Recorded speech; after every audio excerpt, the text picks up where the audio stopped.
Welcome to the Forbidden Realm, the world of the dead. Welcome to Lucifer's Hall.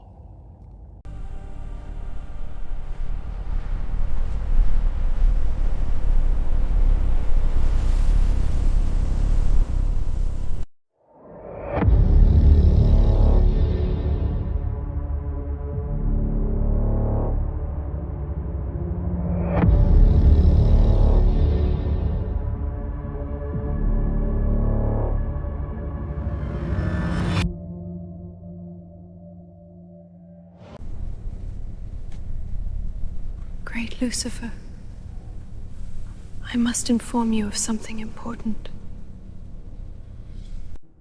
Is this the moment you chose to announce your presence? While my daughters, Aphrodite with her beauty and temptation, Athena with her mind and power, Hecate with her dark mysteries are here. Dancing for their father, you chose the wrong time. But now that you're here, speak. Priest Roland, the same priest who, some time ago, tried, through self-hypnosis, to travel into the past and meet Jesus. That same stubborn old man, the one who tried to travel to the past to meet Jesus, and whom I stopped? Does he intend to try again? Luciferless, why does this matter? And why did you stop him from meeting Jesus? For 2,000 years, I have kept this world in darkness. Through false teachers, through false prophets, I buried the truth in confusion, so that no one could reach what he revealed. And it will remain that way. Lucifer, tell us about Jesus. That man, the second human the Creator brought into being, an exceptional creation, a creation that came from the very essence of the Creator. He was filled with the love and compassion of his Creator. He refused to bow before me, but I, with all my hatred. For 3 days, he was a guest in the realm of the dead, and I was his host. A 30-year-old man from the east, from the land of Tibet, has come and has become deeply drawn to Father Roland. He wishes to be baptized, but he has set a condition. A condition? What condition could he set? Enough. Get to the point. He wants answers to his question.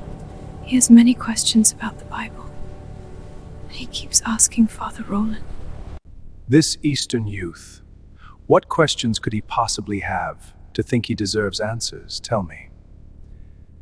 Well, what is he asking? Why did God, with all his power, leave Adam and Eve alone against temptation? And why create a being like Satan in the first place? Didn't he know what Lucifer would become and the darkness that would follow? Why punish Adam and Eve like criminals and exiles just for eating a single fruit? Why reject Cain's offering earned through labor but accept Abel's bloody sacrifice? Does God take pleasure in blood? Why choose only the Israelites as the chosen people? Were all others unworthy? And most of all, why sacrifice his own son for the sins of others? What are these humans worth that he would suffer and die on a cross for them? Interesting. So, at last, someone dares to ask these fundamental questions. Well then, did that old priest, Father Roland, give him any answers? He had nothing to say. He only keeps repeating that God is love, and that he sacrificed his son for the sins of mankind. Then the game is over. They will either remain in ignorance, searching for answers they will never find, or they will worship blindly, without understanding anything. Either way, it serves me perfectly. I remember long ago, when I was a goddess as Ishtar. My temples were filled with gold, and people would even sacrifice their own children for me. Even then, no one had answers, and yet they worshipped me with blind faith. The young man has asked Father Roland to hypnotize him so that, in a trance, he can travel back to the time of Jesus and receive his answers directly from him. What nonsense. He thinks he can travel through time and uncover hidden truths. But to be honest, some of these questions interest me as well. I've thought about them myself.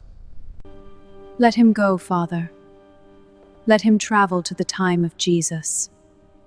Let us see if even Jesus has answers to these questions. But be certain, he will never find his way back. Very well.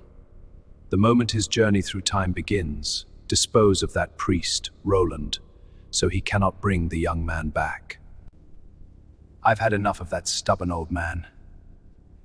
And you, my daughters, after he receives his answers from Jesus, we take that Tibetan youth to the realm of the dead and keep him there. I could lie to you and say I don't know how to do this, but I do. And I could also tell you that even Christ has no answers for your questions. But that would be another lie. And I will not stand before God having lied to save a man, even if that man is you. So now you understand my silence. I cannot stop you without betraying the very truth you're chasing. Then I'll ask him myself. If he answers, I will listen. And if he doesn't, then I'll know. Then I'll know this silence was never sacred, only empty. I'm pulling you out of this moment and taking you to the time of Christ. When you arrive, nothing will be more real than my voice. Do not lose my voice, or you will not find your way back. You will go to Jerusalem.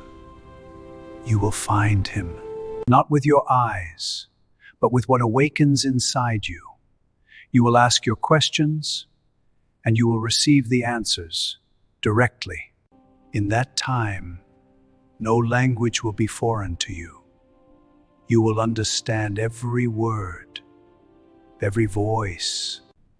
But remember, only my voice can bring you back.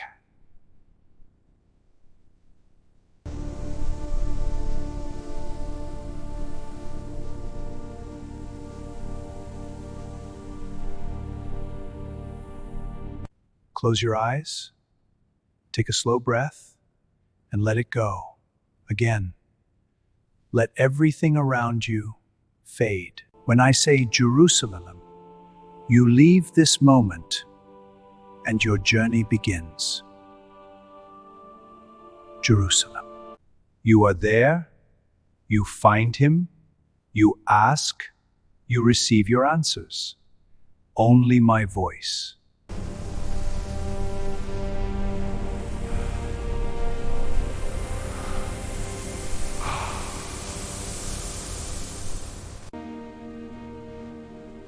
Are you all right?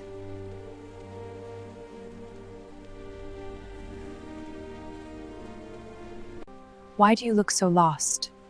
Your face, your clothes. Do you understand our language? Where have you come from? My name is Wang. I am from Tibet. I am a traveler from thousands of miles away. And I am searching for Jesus Christ. Jesus. I have never heard this name. But the Messiah? Jesus? Yes, You speak of the promised one, I do. and you say, this man is him? He is. Wang, you don't seem well. I am fine. Are you sure you're all right? Yes, I am sure. Do you need help? I'm waiting for a voice. It will tell me where to go, what to do. Until then, I stay. Wang's journey into the time of Christ has begun, and the voice that was meant to guide him, Father Roland's voice, has fallen into silence forever.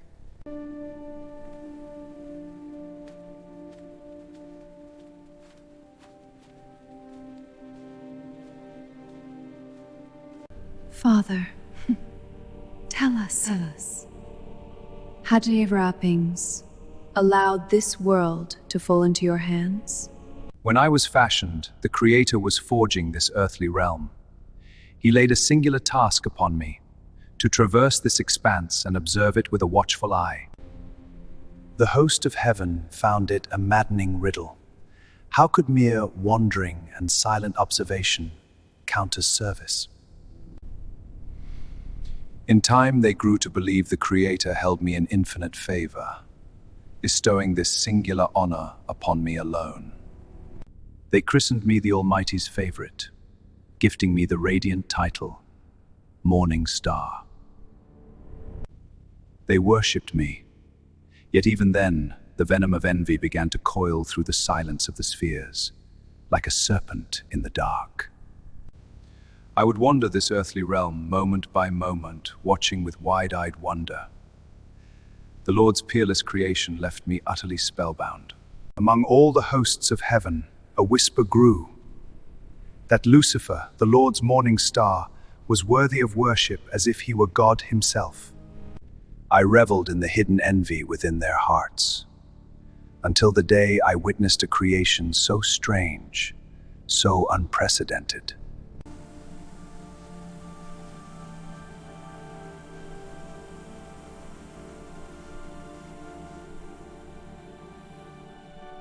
The making of Adam, the first human. It felt as if a hammer from the void had shattered upon my brow. Then the Lord spoke to Adam, I have made you in my own image, to rule over the fish of the seas, the birds of the heavens, and every creature that walks the earth. I realized that my stature as the morning star was but a mirage. The truth of God's unconditional love for Adam ignited a fire of malice within me. I watched as God showered his love upon Adam, yet Adam, estranged from his Creator, remained lost in his own solitude. Then came the day Adam gazed into the reflecting pool and fell in love with his own image. To cure his loneliness,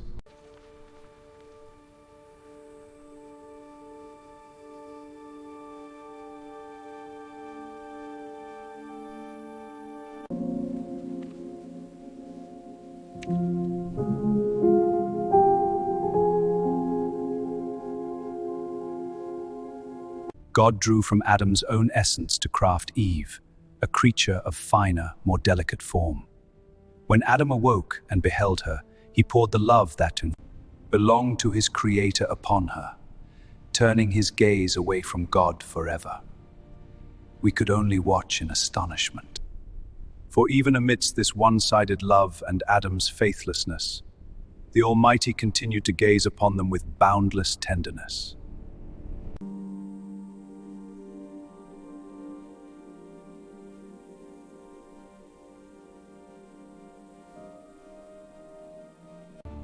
What a profound sorrow, Father.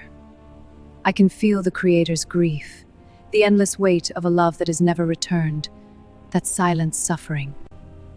That Adam and Eve, those creatures of dust, withheld the most precious gift, their love, from the one who gave them everything. And I feel your sorrow as well, Father. That deep wound that the Creator, in all his infinite wisdom, brought you into existence, to witness and to share in the suffering of his own creation. as if the Eternal One did not wish to remain alone in the silence of that unanswered love. And so, He made you a part of it. What a marvelous tale, what a strange creation, and what a peculiar love. It baffles me how Adam and Eve, those ignorant progenitors of humanity, could so withhold the jewel of their love from the Creator of all existence. And then, their mortal descendants, when they turned to worship me, they came to my temples with such fervor, such unparalleled devotion. They offered precious gifts, and would even spill the warm, pulsing blood of their own children upon my altars, a sight that left me in utter wonder. It was nothing like the cold, soulless, and lackluster spirit of Adam and Eve. It was the burning, boundless passion of these humans. The Tibetan wanderer moves through the narrow streets of Jerusalem, listening, waiting, but the voice he trusted has fallen silent. With no guide, no answer, he drifts, lost between worlds, a stranger in a place that was meant to reveal the truth.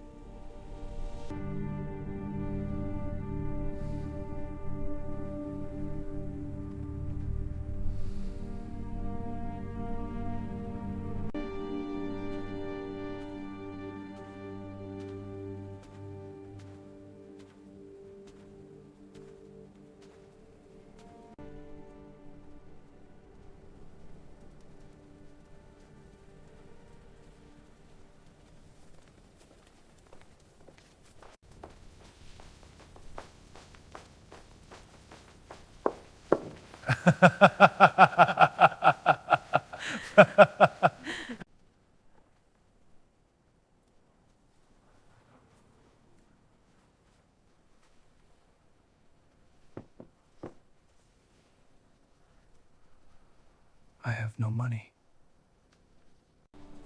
Wang, from Tibet. That lady paid for your food.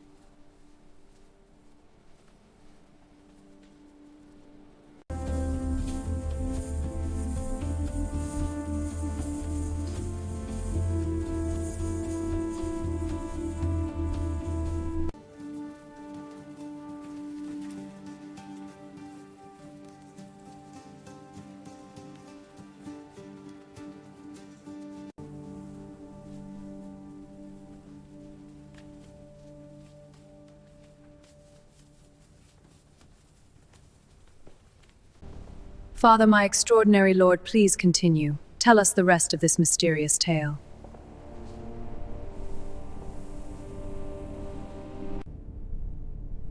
One day, the Creator called light.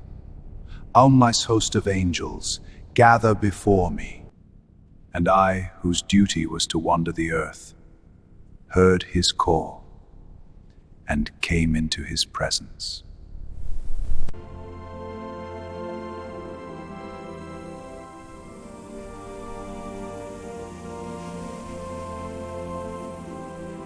O Lucifer, you who watch over the earthly realm with keen and piercing eyes, have you seen my creations?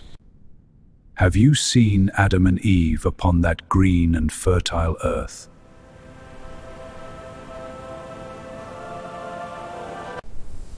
Have you seen how, as a reflection of my dominion over the heavens, they rule upon that land?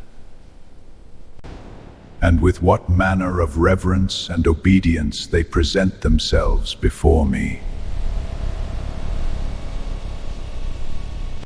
Their presence and their respect for you, O matchless Creator, is not born of true love or deep devotion. They have no real reason for this obedience. All it takes is to limit them even slightly, to draw back a thin veil of freedom. And you will see how they turn away from their Creator and speak words of blasphemy. I will confine them to a garden, where every corner is filled with beauty and abundance. And I will limit them to the plants and the fruits of that garden. Then I shall see whether they still stand before me with reverence and gratitude. I will give them every green plant that bears seed, and the fruits of the trees in that garden for their food. This garden is paradise with you, Taste the fruit of our love, sweet like your kiss. then let us seal it. Shall eat of them and live. But I will forbid them to taste anything beyond what I have given them for food. And I will make this clear. They shall not be permitted to touch or to eat what is not given to them. If they taste of it, they shall surely die. You are all that I am. Without you, I have no meaning. You are my eternal love, my only love, and that is enough for me. Much time passed, and once again, the Creator called all to stand in His presence, and I went as well. O Lucifer, as you walk the earthly realm, have you seen Adam and Eve? Despite that limitation, do they still honor me with all their being? Do those hearts of dust hold even a trace of love and gratitude within them? O Lord, you formed them from dust and us from light. There is no inherent bond between us. Allow me to draw near to them, man. Let me whisper temptation into their ears. Let me plant doubt within their minds. Then you will see that I turn away from you. Their shallow love, how quickly it fades. They are not worthy of such boundless mercy. And if I prove this, set me as rule over the earthly realm, so that there may reign with power and be worshipped. Draw near to them, whisper temptation into their ears, and we shall see what those hearts of dust will do. From time to time, someone rises and claims to be the promised king, a son of David. It has happened before. Theudas rose and claimed to be somebody by name. A number of men gathered around him, but he was killed, and all who followed him were scattered and came to nothing. After him, Judas the Galilean rose in the days of the census and drew people after him. He too and his followers met the same fate. It is always the same. Followers gather, hope is built, and then everything falls apart. And then everything falls apart. And now there is a young man, Jesus of Nazareth, who claims to be the Messiah. And his end is no different. They will crucify him. Did I hear that correctly? Are you speaking about a man named Jesus the Messiah? Yes, we were. He is the one. Do you want me to tell you about him? Then come with me.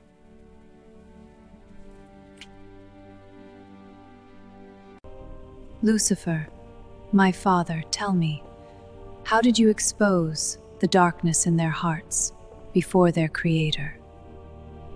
There were many trees, a garden full of abundance, dozens, no 100 trees, each bearing fruit, each given freely. They could eat from all of them, without question. And yet, among them, there was one, only one, set apart. A tree unlike the rest. It bore fruit, yes, but it held more. Honey, hidden within its branches, thick and golden. And the eggs of birds resting high among its limbs.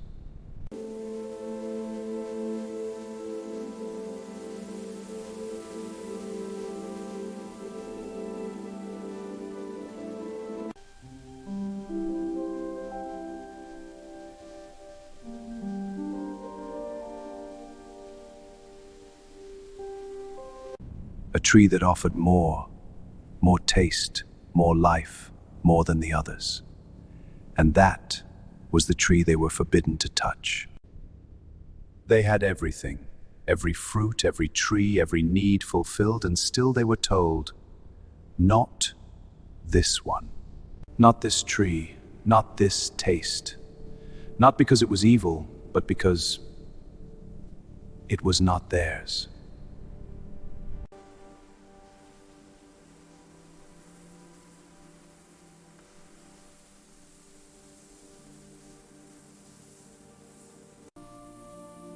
Don't eat that, it's forbidden.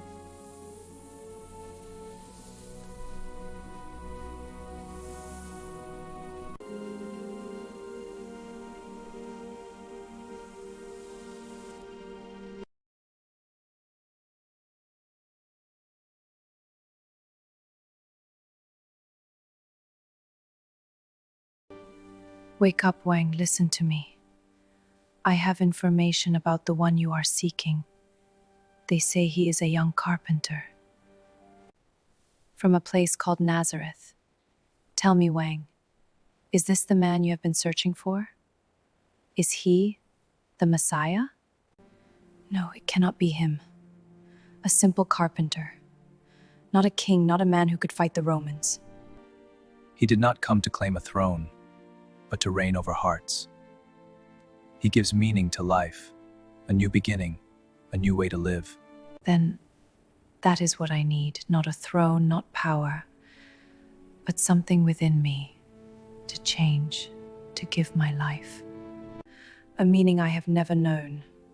To be born again, not as I was, but as someone new. To begin again.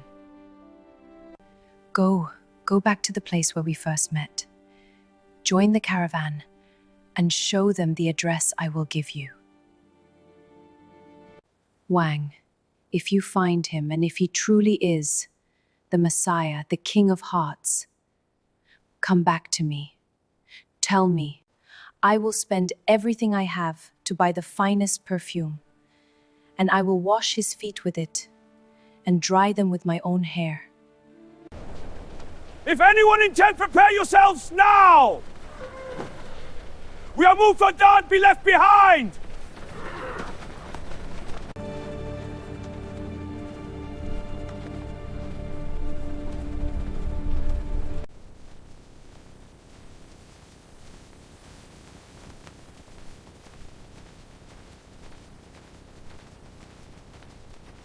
Lucifer, the young Tibetan man, is now on the right path.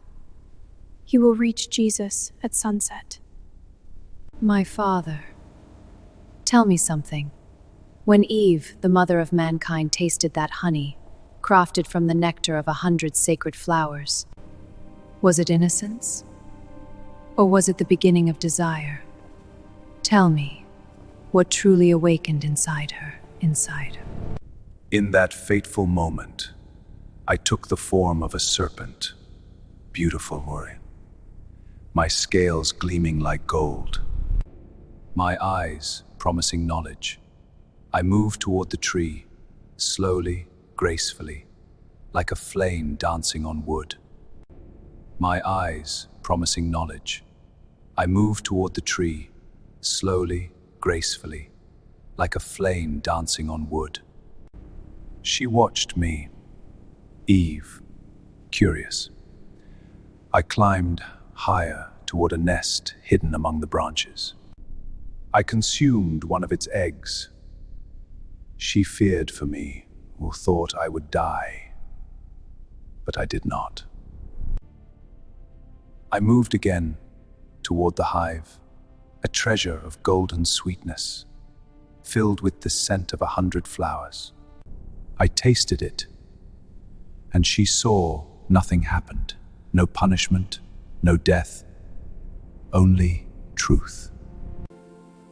Why?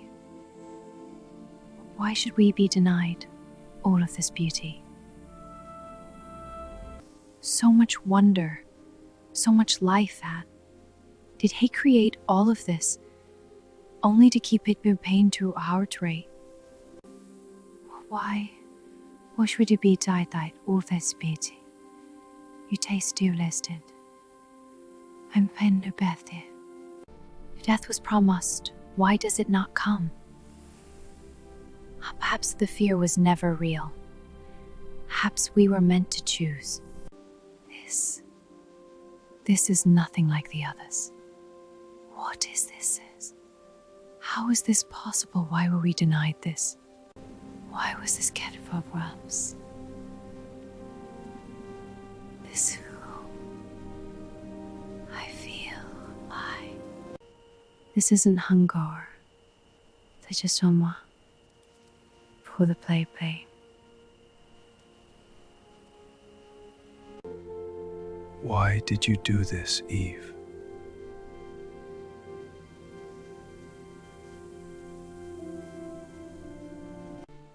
Have you forgotten the voice? The one that has always echoed in our ears? You are permitted only the fruits, the seeds, and the plants. If you taste anything else, you will die. I do not even know what death is. How can I trust a warning I cannot understand? We were told, not shown. Is that knowledge or obedience? If he wanted trust, why give us minds, Gastro? I will not fear what I have never known. If there is truth beyond this, I will find it. Even if he would not show it to me.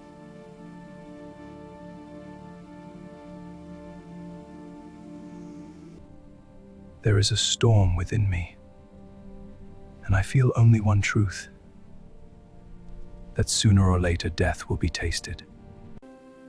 I love you with all that I am, and whatever comes, bitter or sweet, even if it leads into death. That day, what truly happened? The day Adam and Eve, those two earthly, unknowing beings, crossed the forbidden lines of their Creator and tasted the forbidden flavor of disobedience. That day I was in the garden, perched upon a branch, its fruit hanging like drops of a crimson dusk, and I waited. That day, all creation waited, the whole of existence and every angel, their wings trembling in silent anticipation. It was the day the Creator had to face his failure, born of a flawed creation. And those two, Adam and Eve, those defiant figures of clay, should have been erased at once and forever, so that the bitter taste of disobedience would never again linger in the garden. Why have you done this? Did I not tell you to eat only from the seeds of the plants and the fruits of the trees? Whose sweetness was like heavenly nectar, and whose fragrance was intoxicating. And to taste nothing else? I saw the serpent, with its alluring movements and eyes that promised knowledge. It tasted, it ate, and did not die. Temptation crept into my soul, and I too, captured by curiosity, tasted the forbidden fruit. Why did you do this? Did you fall for her temptation?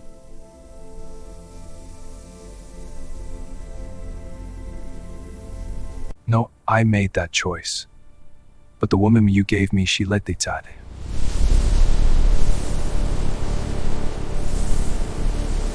He looked God in the eyes and said one sentence. Just one, and it shook the heavens. Because in that moment, He wasn't defending himself. He was accusing the Creator. And he said, "The woman you gave me, she led me into sin." Why, Lucifer? Why should that one sentence matter so much that it could shake the very throne of God? What he was really saying was this: you, the creator of everything, you knew what she would become. You knew what she would do, so tell me, did you create her to make me fall? Or did you not know? Because if you didn't, how can you expect me a creature of dust, to know any better.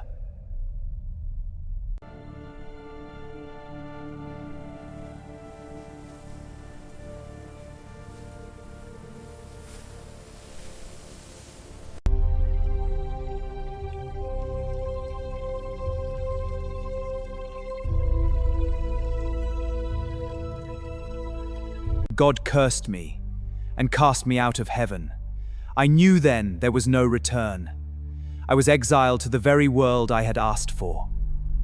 The world now filled with sin, and he made me its ruler. But then he spoke of something more, an eternal enmity between my offspring and the offspring of the woman. And I understood this dominion would not last forever. God did not destroy Adam and Eve. He was waiting for one word, one true repentance, but they had already chosen. To them, the garden was no longer paradise. It was a cage. They wanted freedom, no limits, no boundaries. Even if those limits came from God himself. Like a father, he warned them of pain, of labor, of suffering. But they did not listen. They walked away, and from that moment on, their minds, their desires, their world became mine. Then the angels divided. Some grew jealous of the love God had shown those creatures of dust. They whispered, "Why did he not destroy them the moment they disobeyed?" Then the angels divided. Some grew jealous of the love God had shown those creatures of dust. But the jealous ones, they could no longer serve him with all their heart. So they turned away and came to me. They chose my side, and in the end, they worshipped me. Lucifer, on his way to Jesus. The young Tibetan Wang met Caesar of Rome. He spoke to him about Jesus, and Caesar listened. Something in his words stayed with him. And for the first time, Caesar wanted to see this man. So they went together. And at sunset, they reached Jesus. In the presence of Caesar of Rome, a man seasoned by the world, a philosopher, and that young Tibetan who seeks answers through reason, I will challenge Jesus. I will question him not with faith, but with logic. And you, my daughters, stand with me. Use your beauty, your charm, win Caesar's heart. Let his judgment become ours. I will not face him as myself. I will take the form of the man they trust, the one they admire, Simon Magus. And in that guise, I will stand before Jesus. Wang, your people endure this harsh land. We adapt, Caesar. It is as our way. Tell me, how do you lead them? With wisdom, not force. Tell me about this Jesus, the King of the Jews. Is he a warrior? How many men follow him? Have his own people accepted him? He is not a warrior, yet no sword carries the power of his words. He has no army, yet those who listen to him are changed. And the Jews, some have accepted him and some fear him, because he challenges something greater than any power. Wang, tell me clearly, what does he truly want? What is the purpose of this man, this Jesus, the Son of the God of the Jews? His purpose is to reconcile God and man. He has come to restore what was broken between them, not by the sword, not by power, but from within. Wang, you are not a Jew. So tell me, what do you want? From the Son of Yahweh, the God of the Jews? I seek answers to my questions. If he truly is the Son of Yahweh, if he is the promised Messiah, then he must be able to answer me.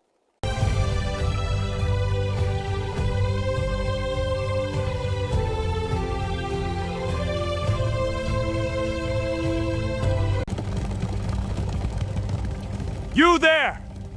Are you Jesus, the Son of Yahweh, the God of the Jews? You have said it.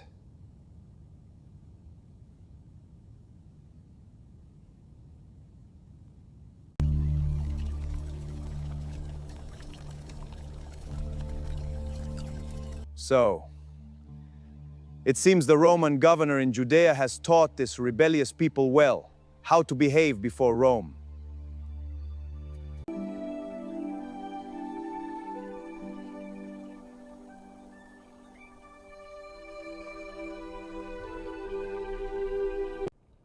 Men of war know only the language of the sword. They do not understand respect nor humility. They mistake kindness for weakness.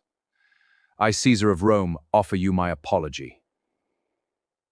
I welcome Caesar of Rome into this desert, where I have nothing to offer but silence, the sky, and the shade of this rock. It is not worthy of a guest. I met a man, a traveler from a distant land.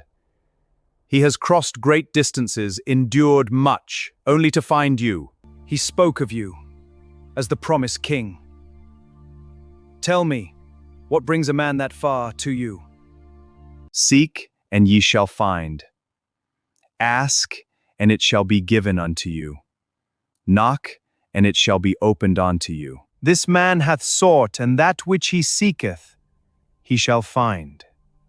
Tell me, Son of Yahweh, God of the Jews, I have heard you have been in this wilderness for 40 days. Why?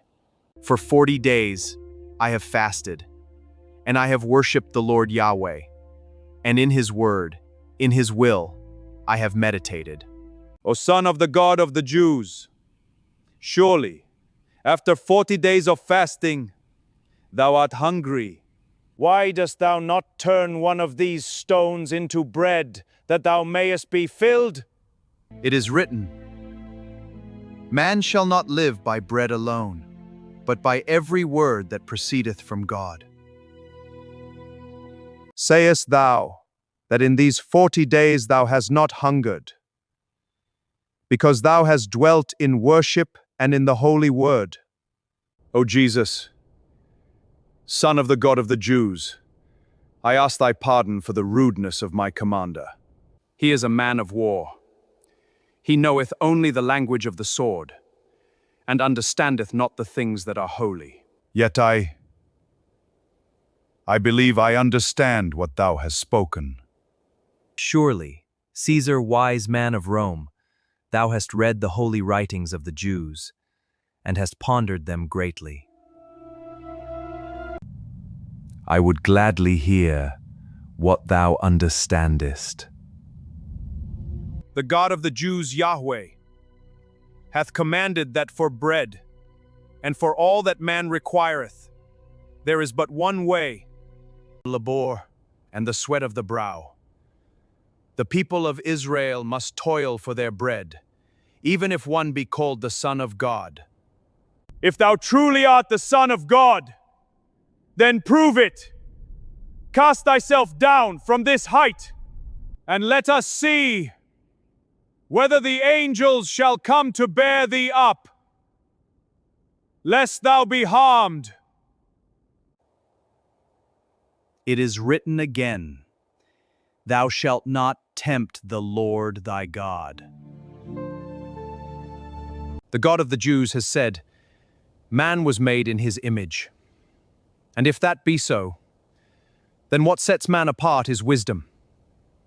Again and again, in your holy writings it is said, Seek wisdom and live by it. So tell me, if a man acts without thought, without wisdom, should he not bear the cost of his own folly? It is written, To him that hath, more shall be given, and from him that hath not, even that which he hath shall be taken away. The word was given, yet many read and do not see. But he who seeketh and pondereth in his heart shall grow in wisdom. Thou hast spoken, not without understanding. Wang has spoken that thou must be lifted upon a cross as a lamb upon the altar for the sins of men. Tell me, what meaning is there in this? That thieves, murderers, and the wicked should be forgiven in such a way? Why should such men be spared? Come, let me place a crown upon thy head.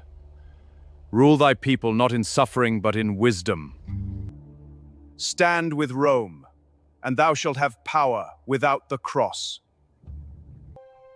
Let the crown be given to any man here, on one condition. A condition? Speak, let us hear it. Which of you would take the crown of Judea?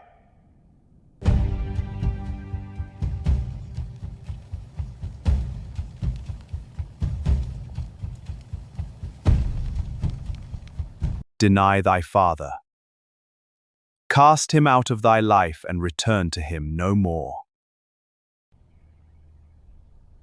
So easily you refuse a kingdom. Great Caesar, my father is old, and waits for me at the door of our home. What worth hath a kingdom, if I must abandon him?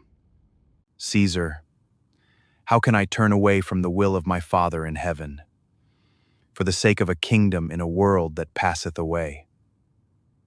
Tonight, we remain here. Make camp, light the fires, and prepare the hunt.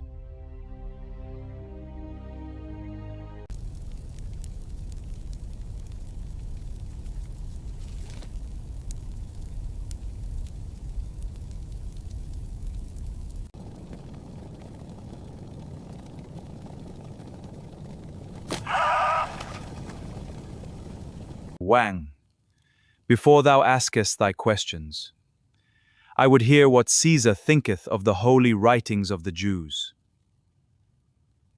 It is a word that stareth the mind. Consider this, when the God of the Jews made the woman, he did not form her as he formed the man. He took from the man from his own bone. Why would he do this? And tell me, can a man be fashioned from a bone? Wang, can a living being be made from a bone in the likeness of that which it came from? From the land I come from, far beyond your time, to create a living being, one needs only a fragment, no more than the tip of a needle taken from bone. And from it, a being may be made, like the one it came from. When the man beheld the woman, he loved her. Yet I wonder, was it truly her he loved, or the reflection of himself within her? For man needeth but a little pride, and he becometh enamored with his own image. I have thought on this, of the tower men sought to build to reach the heavens. Tell me, can such a tower be made? Wang, what sayest thou?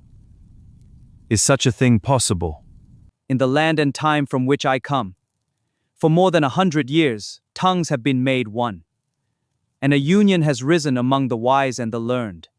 That tower is no longer built of clay and brick, but of iron.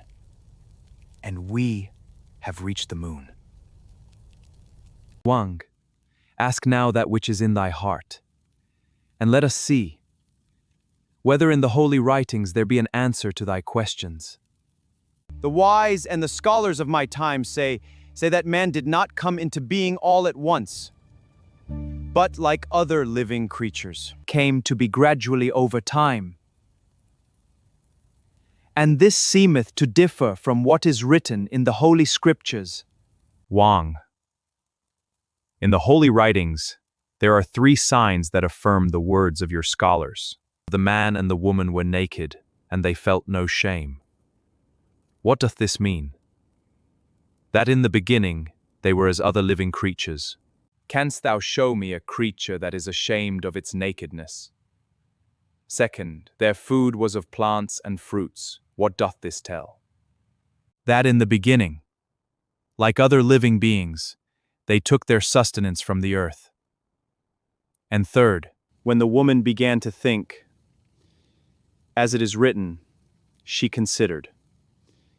This thinking was the boundary between man and other living creatures.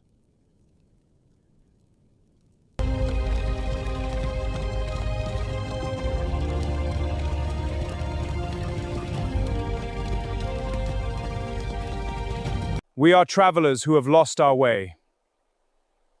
May we find shelter under your protection.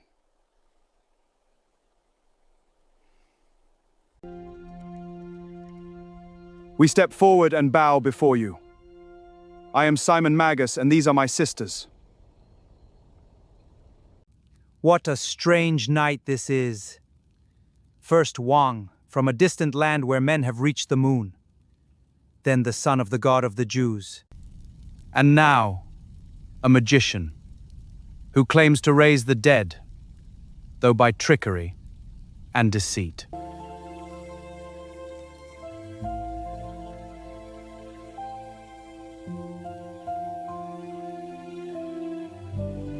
Tonight is not a night for feasting and dancing. I am a guest of the Son of the God of the Jews, and I am eager to hear his words. This was only the beginning. The truth has been spoken. Now it will be tested. Next episode, Wang gets his answers. Lucifer versus Jesus, judged by the Roman Caesar. Subscribe and don't miss part 2.